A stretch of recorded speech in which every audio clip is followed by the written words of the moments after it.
Assalamualaikum warahmatullahi wabarakatuh. Saya Muhammad Nazim Haikal bin Muhammad Nasir dari Unit Bahasa Melayu 1. Pada tugasan kali ini, iaitu tugasan yang kedua, penghasilan produk. Saya akan menganalisis kesalahan ejaan, kata dan ayat penulisan karangan tahun 6. Okey, seperti yang terpapar pada slide, ini adalah contoh karangan murid tahun 6 yang saya kaji untuk menganalisis kesalahan ejaan, kata dan ayat pada tugasan kali ini. Kesalahan yang pertama yang saya kaji adalah kesalahan ejaan. Jadi, jom kita lihat. Kesalahan ejaan dalam perenggan pertama. Pada cuti lepas, saya sekeluarga pergi berkelah. Penggunaan perkataan sekeluarga, ejaannya salah kerana ia menggunakan K yang berganda. Sepatutnya perkataan sekeluarga ini hanya memerlukan K satu sahaja. Seterusnya, ejaan kami. K itu menggunakan huruf kecil. Sepatutnya K itu menggunakan huruf besar kerana ia berada di awal ayat, berada selepas noktah. Selain itu, perkataan penjalanan. Penjalanan salah kerana ia menggunakan huruf N bukannya A. Sepatutnya perkataan itu menjadi PER, iaitu perjalanan. Seterusnya, menikmati. Perkataan menikmati salah kerana ia kesalahan yang sama seperti sekeluarga itu tadi, menggunakan K yang berganda. Sepatutnya K satu sahaja, iaitu menikmati. Dan kesalahan ejaan dalam perenggan yang pertama yang terakhir adalah segar. Sepatutnya perkataan segar ini menggunakan huruf S kecil kerana ia berada di tengah ayat. Kesalahan ejaan dalam perenggan kedua. Kesalahan yang pertama adalah pada perkataan kami. Kesalahan ini terjadi kerana menggunakan huruf K kecil. Sepatutnya pada permulaan ayat, K ini memerlukan menggunakan huruf besar. Seterusnya, perkataan penghujung. Perkataan penghujung salah kerana perkataan penghujung ini perlu dieja tiada K yang menjadi pengunjung.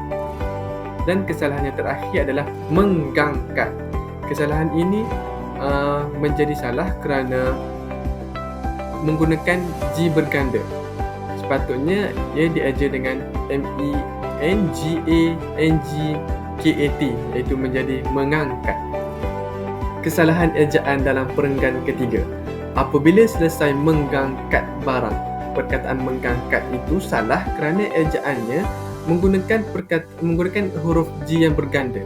Sepatutnya ejaan yang betulnya adalah MIME, NGANGANG, KAT, mengangkat, bukannya menggangkat. Kesalahan yang seterusnya adalah ejaan saya. S itu perlu menggunakan huruf kecil kerana saya itu berada pada pertengahan ayat, bukannya pada awal ayat. Kesalahan ejaan dalam perenggan keempat. Pada perenggan ini saya kaji hanya satu sahaja yang salah, iaitu ejaan sangat.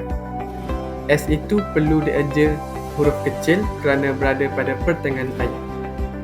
Kesalahan yang kedua yang saya akan kaji adalah kesalahan kata. Jom kita lihat bersama. Kesalahan kata dalam perenggan pertama. Kesalahan yang pertama adalah naik kereta.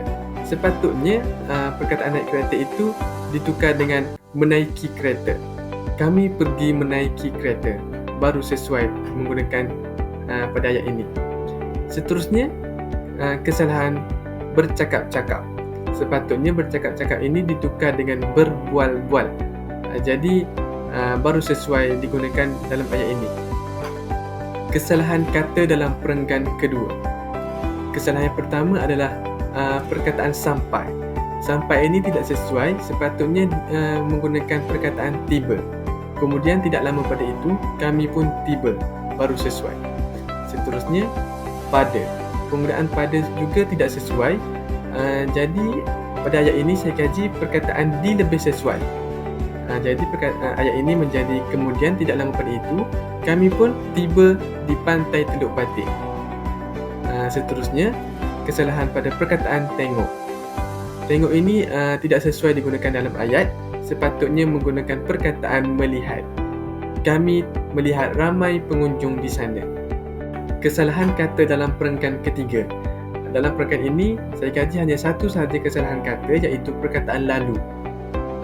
Perkataan yang sesuai digunakan adalah selepas itu. Jadi ayat ini menjadi selepas itu kami makan bekalan yang dibawa. Seterusnya, kesalahan kata dalam perenggan keempat. Perkataan yang pertama yang salah adalah balik. Sepatutnya perkataan balik ini ditukar dengan perkataan pulang. Jadi ayatnya berbunyi kami pulang pada pukul 5 petang. Baru sesuai digunakan dalam ayat ini. Kesalahan yang seterusnya adalah pergi. Dalam ayat ini perkataan pergi tidak sesuai, sepatutnya ditukar dengan perkataan datang. Saya sangat gembira dan berharap dapat datang ke sini lagi. Kesalahan yang terakhir yang saya analisis adalah kesalahan ayat. Jadi, kesalahan ayat dalam perenggan yang pertama adalah penggunaan pada cuti lepas. Sepatutnya perkataan pada cuti lepas ini ditukar dengan perkataan pada cuti yang lalu. Okey, pada cuti yang lalu ini menampakkan lagi ayat ini lebih cantik disusun dalam ayat ini, menjadikan pada cuti yang lalu saya sekeluarga pergi berkelah. Okey, seterusnya kesalahan pergi naik kereta.